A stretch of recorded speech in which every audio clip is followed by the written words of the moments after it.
প্ৰতিগৰাকী ব্যক্তি সুন্দৰ সুঠাম হৈ থাকিব বিচাৰে।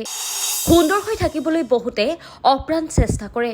সুন্দৰ হৈ থাকিবলৈ প্ৰতিদিনে কৰক যোগাসন।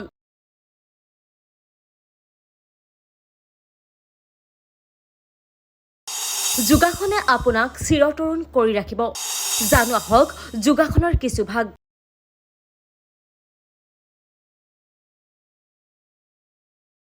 যোগাসনৰো আছে বহু ভাগ। প্ৰতিটো ভাগৰে আছে নিজা কাম, কিন্তু সুন্দৰ দেখিবলৈ কৰক এইকেইটা যোগাসন।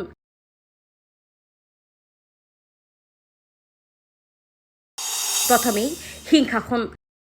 মুখৰ ৰিংকলছৰ লগতে সিংহাসনৰ সহায়ত ডাৰ্ক চাৰ্কেল বা কলা দাগ কম কৰিব পাৰি। সিংহাসন কৰিবলৈ দুয়োখন গেৰুহা একেলগে লৈ বহিব। ভৰিৰ আঙুলিবোৰ একেলগে আনিব, যাতে সোঁগেৰুহা বাওঁফালে আৰু বাওঁগেৰুহা সোঁফালে থাকে। তাৰ পিছত তাৰ ওপৰত বহিব। আঁঠুবোৰ মাটিত ৰাখিব লাগে, লগতে হাতৰ তলুৱা মাটিত ৰাখিব লাগে। এতিয়া মুখ মেলি ৰাখক, লগতে যিমান পাৰি জিভাখন উলিয়াই দিব লাগে। এতিয়া চকু মেলি ওপৰলৈ চাই নাকেৰে উশাহ লওক। তাৰ পিছত উশাহ এৰি দিওঁতে ডিঙিৰ পৰা শব্দটো উলিয়াই দিব লাগে। দৈনিক কমেও 5 বাৰ এই আসন কৰিলে ইয়াৰ প্ৰভাৱ দেখিবলৈ পোৱা যায়।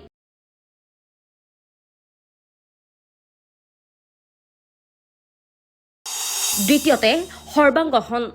যোগাসনৰ অভ্যাস কৰিলে বহুতো স্বাস্থ্য উপকাৰিতা আছে। ডাৰ্ক চাৰ্কেল কম কৰিবলৈ সৰ্বাংগসন আসন অভ্যাস কৰক।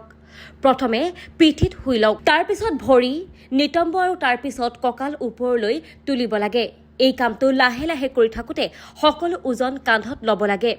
লগতে কঁকালবোৰ মাটিত ৰাখিব লাগে। লগতে ভৰি দুখন পোনকৈ বতাহত ৰাখিব লাগে।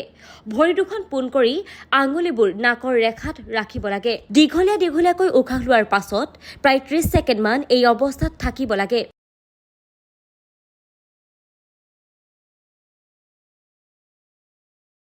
তৃতীয়তে পৰ্বতাসন।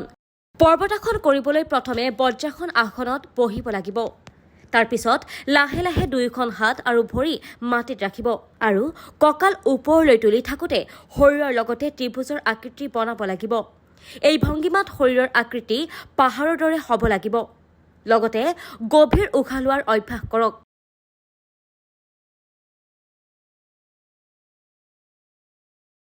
News desk report, times media 24।